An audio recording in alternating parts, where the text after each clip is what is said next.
In this world, regret is the source of all divinity. It doesn't forge heroes, it creates monsters. And regret made them gods. Imagine a battlefield, not of steel and fire, but of sorrow and memory.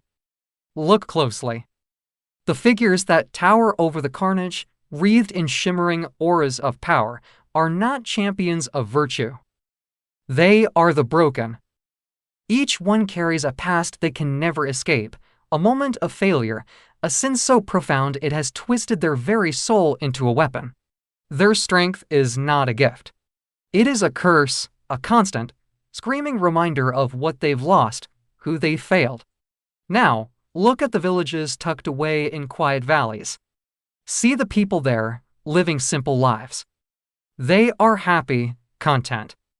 They wake with the sun, work their fields, and sleep with clear consciences. They are kind, gentle, and utterly, hopelessly weak. Here, a life without regret is a life without power. To be pure is to be defenseless. This is the cruel irony of our world. Salvation lies in damnation, and peace is the ultimate vulnerability. Those who have never made a mistake, never felt the gnawing emptiness of a choice they can't undo, are little more than sheep waiting for the wolves. And the wolves are always hungry. Among these sheep lived a young man. Let's call him Elian. He was an outcast, but not for any crime or malice. His sin was perfection. Or rather, a crippling fear of imperfection. From his earliest days, he lived by a single, suffocating rule: never make a mistake. He was cautious to a fault. He never took a risk, never spoke out of turn, never made a promise he wasn't certain he could keep. While others his age were chasing dreams and stumbling through youthful errors, Elian was carefully constructing a life devoid of any reason for remorse. And as a result, he was powerless. Utterly. He couldn't manifest so much as a spark of the divine energy that flowed from regret. He was a ghost in his own life, a spectator watching the world from the sidelines, too afraid to participate lest he do something he might one day regret. His friends, those who had made foolish choices and loved recklessly, began to awaken their own small powers, a flicker of light from a broken promise, a surge of strength from a youthful fight. Elian had nothing. He was a blank slate in a world that rewarded scars. He was scorned, pitied, and ultimately ignored. His caution had saved him from sorrow, but it had also condemned him to a life of absolute mediocrity. A life without meaning, without impact. Then came the day the world decided he had been cautious for long enough. Raiders, not the godlike warriors of legend, but simple, desperate men, descended upon his village. They were nothing special, just brutes with swords. A single warrior with even a sliver of regret-fueled power could have scattered them. But this was a village of the pure, the peaceful, the weak. Panic erupted. People ran. Elian ran too, his heart hammering against his ribs. He found his younger sister, Lyra, cowering behind their home. He grabbed her hand.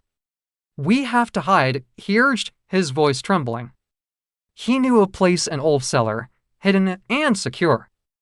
But as they ran, he saw another family, their neighbors, cornered by one of the raiders. The father was trying to shield his wife and child, armed with nothing but a farming tool. Elian froze. Every instinct screamed at him to keep running, to save himself and his sister, to follow the path of zero risk. Helping was a gamble. What if he failed? What if they both got hurt? The weight of that potential failure, the future regret, was a physical force that paralyzed him. He saw the fear in the father's eyes, the desperation. He could try. He could do something. He could create a distraction, throw a rock, scream, anything. But the voice of caution, the voice that had been his master his entire life, was louder. It whispered of the terrible consequences of failure. It showed him Lyra, hurt or worse, because of his foolish, impulsive choice. And so, he did nothing. He tightened his grip on Lyra's hand and pulled her away, into the shadows, leaving the family to their fate. He didn't look back. He couldn't bear to. He just focused on the cellar door, on the one, safe, guaranteed outcome. He chose inaction. He chose himself. They made it to the cellar. The door was heavy, the air inside damp and cold. They huddled in the darkness, listening to the muffled sounds of violence above. Shouts, screams, and then a chilling silence. Hours passed. When they finally emerged, the smoke was the first thing that hit them. Their village was a ruin. Bodies lay in the dirt roads. And there, where he had last seen them, was the family he had abandoned. He didn't need to look closer. He already knew. He felt a cold dread creeping into his stomach. Elian. Lyra's voice was small. He turned and saw she was staring not at the devastation, but at the woods at the edge of the village. A single raider, a straggler, was emerging from the trees. He hadn't left with the others. And he was looking right at them. There was nowhere to run. The man grinned, a cruel, ugly thing, and started walking toward them. This time, there was no choice. There was no calculated risk. It was just this man, and them. Elian pushed Lyra behind him, his body trembling, not with fear, but with something new.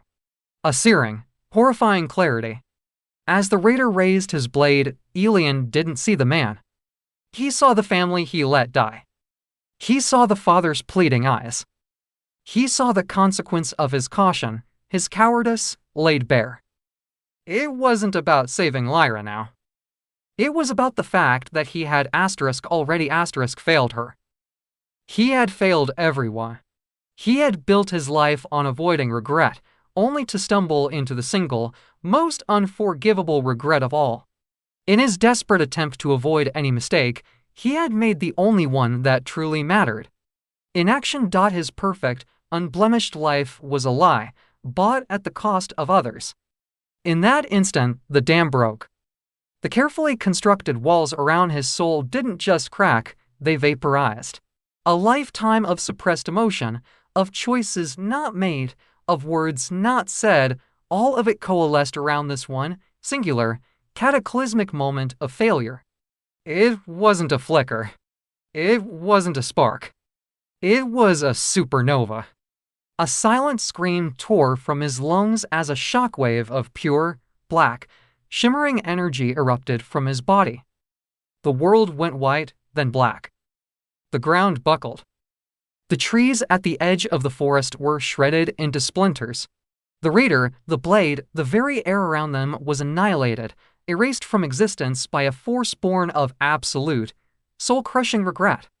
When the dust settled, Elian was still standing. The energy, dark and alive, swirled around him like a storm. It felt incredible. Power, true and absolute, coursed through his veins. He had become what he had always feared, a monster, a god. He looked at his trembling hands, the vessels of this terrifying new strength. He was victorious. He had saved his sister, but he was utterly, irrevocably broken. He slowly turned to look at Lyra, who was staring at him with wide, fearful eyes.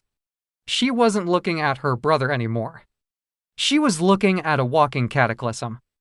A tear traced a path through the grime on his cheek, and a smile of fractured, agonizing smile crept across his face. He had finally done it. He had created a regret so deep, so profound, it had granted him the power of a god. And he knew, with chilling certainty, that he would carry its weight for eternity. Thank you for watching.